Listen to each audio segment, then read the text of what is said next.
இயேசு உங்களை நேசிக்கிற பிரியமானவர்களே, இந்த நாள் ஆண்டவர் நம்மளோடு பேசும்படியாய் வேதத்திலிருந்து 3 வசனங்களை கூட வாசித்து ஆண்டவர் நமக்கு கற்றுக் கொடுக்கக்கூடிய காரியங்களை பார்ப்போம்.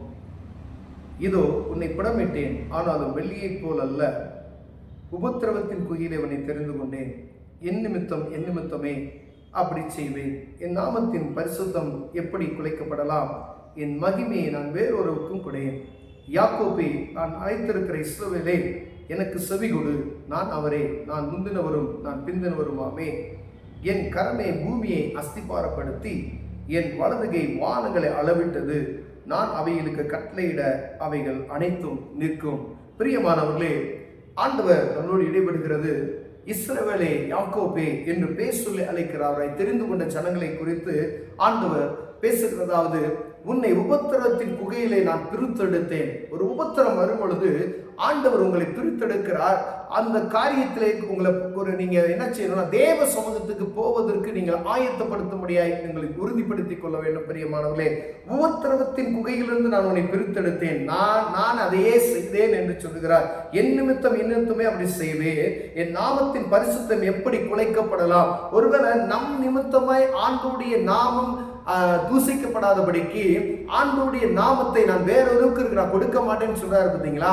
ஒருவர் அப்படிப்பட்டதான காரியம் எனக்குள்ள உங்களுக்குள்ள இருக்குமே என்றால், ஆண்டவர் உங்களுக்கும் எனக்கு பேசுகிறதாவது, இந்த ஆண்டவருடைய நாமத்தை பரிசுத்த குலைச்சலாக்காதபடிக்கு அவரை மாத்திரம் நோக்கி பார்க்கும்படியே ஆண்டவர் அழைக்கிறார். பிரியம், நானே உன்னை அழைத்துக்கொண்டேன். எதுக்காண்டி? உபத்திரவத்தின் பாதையில நம்ம பாருங்க, ஒரு உபத்திரம் வரும்பொழுது நான் தேவ சமூகத்தை நோக்கி போற கஷ்டம், ஒரு தேவை, ஒரு பலவீனம், ஏதோ ஒரு பெரிய பாடு அப்படி நம்ம போது மட்டும்தான் ஆண்டவரே அப்படின்னு சொல்லி கீழே நம்ம போய் விழுகிறோம். அப்படின்னு சொன்னோம்னா, அப்பா ஏசப்பா அப்படின்னு அப்ப கூட ஒரு சில ஆட்கள் என்ன செய்யறதுல அப்படி கூப்பிடுறது கிடையாது.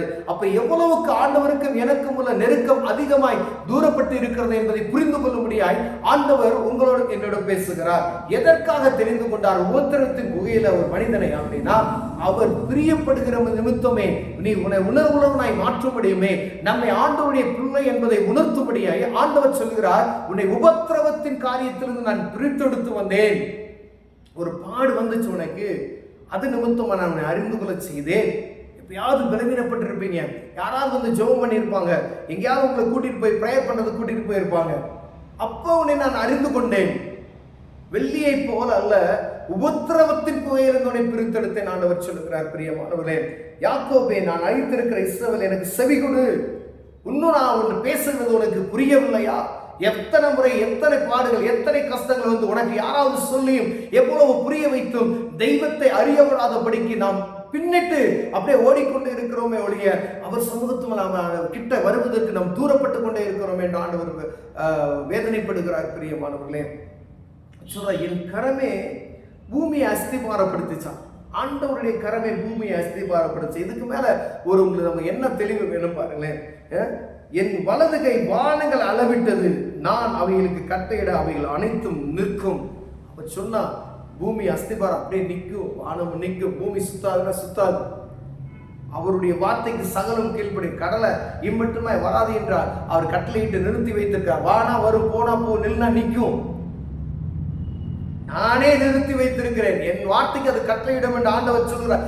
ஏன் இதை சொல்கிறாரு அப்படின்னா, நாம் புரிந்து கொள்ளும்படியாய், யாக்கோபே, இஸ்ரவேலே, நான் தெரிந்து கொண்ட என் ஜனமே, நான் அழைத்தது உன்னை புரிந்து கொண்டு என்னை நீ அறிந்து கொள்ளும்படியே, நாமத்தை உயர்த்தும்படியே, நான் என்னுடைய நாமத்தை நீ துதிக்கும்படியாய் நான் உன்னை பிரித்தெடுத்தேன். ஆனால் என்னுடைய நாமத்தை நீ துதிக்க விடாதபடிக்கு, நாமத்தை நீ மகிமைப்படுத்த விடாதபடிக்கு, அந்த என்னுடைய மகிமையை நீ என்ன செய்ய வேற யாருக்கோ கொடுத்து கொண்டிருக்கிறாய் சொல்றாரு பாருங்க.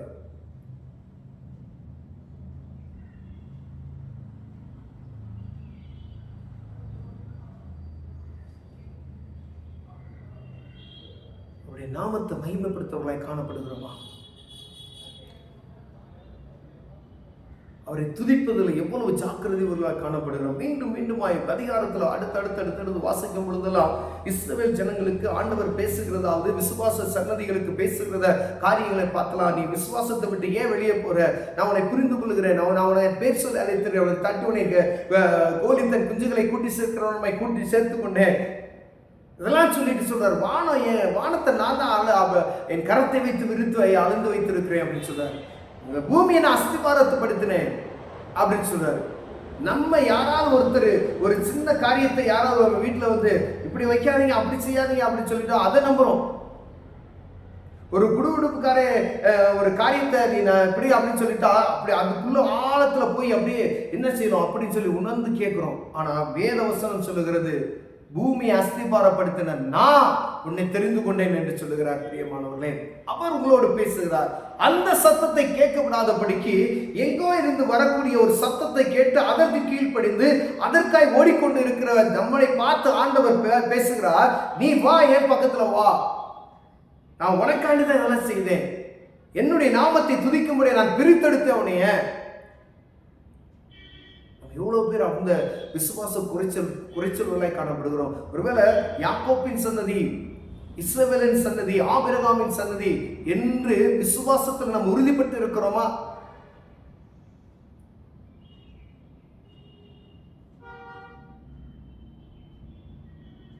என் நாமத்தின் பரிசுத்தம் எப்படி குலைக்கப்படலாம், என் மகிமையை நான் வேறொருக்கும் கொடேன். அவருடைய நாமத்தை பரிசுத்தம் எப்படி குலைக்கப்படலாம்? நம்ம செய்கிற காரியத்தின் நிமித்தம் அவருடைய நாம பரிசுத்தம் குலைக்கப்படுகிறது. எப்படி குலைக்கப்படலாம்? நீ செய்கிற நம்ம செய்யக்கூடிய காரியங்கள் ஆண்டவருடைய நாம பரிசுத்தத்தை குலைக்குது என்று சொல்லுகிறார். ஏதோ ஒரு காரியம் நான் செய்யறது ஆண்டவருக்கு விருப்பம் இல்லை, என் மகிமையை நான் வேறொருக்கும் கொடேன் என்று சொல்லுகிறார். ஆண்டவருக்கு கொடுக்க வேண்டிய அந்த மகிமையை வேறு யாருக்கும் கூடாதபடிக்கு, கணவனா இருக்கலாம், மனைவியா இருக்கலாம், பிள்ளைகளா இருக்கலாம், வேலையா இருக்க, யாருக்கும் முதல் தரம் கொடுக்காதபடி ஆண்டவருக்கே அதை கொடுக்கும்படி ஆண்டவர் விரும்புகிறார். பிரியமானவர்களே, அப்படி செஞ்சு பாருங்க. பூமியை அஸ்திபாரப்படுத்தினவர் ஒரு உபத்திரத்தின் காரியம் உங்களுக்குள் வருகிறது, ஆண்டவர்களோடு பேசுகிறாருன்னு வச்சுக்கோங்க. தேவ சமத்துக்கு ஓடுங்க, அவரோடு பேசுங்க. அவர் உங்களுக்கு கற்றுக் கொடுப்பார். அவர் நாமத்தை உயர்த்துங்க. அவருடைய நாமத்தை மகிமைப்படுத்த விடாதபடிக்கு அவர் நாமத்தை பரிசுத்த குலத்தில் உண்டாக்கக்கூடிய காரியம் எனக்குள் இருக்கிறதா என்று பார்த்து அதை சீர் செய்து அவருடைய நாமத்தை நாம் மகிமைப்படுத்தும் பொழுது ஆண்டவர் நம்மை ஆசீர்வதிக்க வல்லமையுள்ளவராய் இருக்கிறார். அவருடைய நாமத்தை மகிமைப்படுத்தணும், வேறு யாருக்கும் கூடாதுன்னு சொல்றார். அதை புரிந்து கொண்டோமானால் ஆண்டவர் நம்மை ஆசீர்வதிக்க வல்லமையுள்ளவராய் இருக்கிறார். கண்களை மூடுவோம், ஜெபம் செய்வோம். ஆண்டவரே, எங்களை பிரித்தெடுத்து உபத்திரவத்தின் பாதையில் எங்களை தெரிந்து கொண்டீர் ஆண்டவரே. ஆனால் ஆண்டவரே, நாங்கள் செய்கிற ஆண்டவருக்கு விருப்பம் இல்லாத காரியத்தை செய்து உமக்கு கொடுக்க வேண்டிய துதியை நாங்கள் வேற எங்கேயோ செலுத்தி கொண்டு இருக்கிறோம் ஆண்டவரே. அதை அறிந்து நாங்கள் திரும்ப கிருபை பாராட்டி இயேசுவின் நாமத்தில் ஆமென்.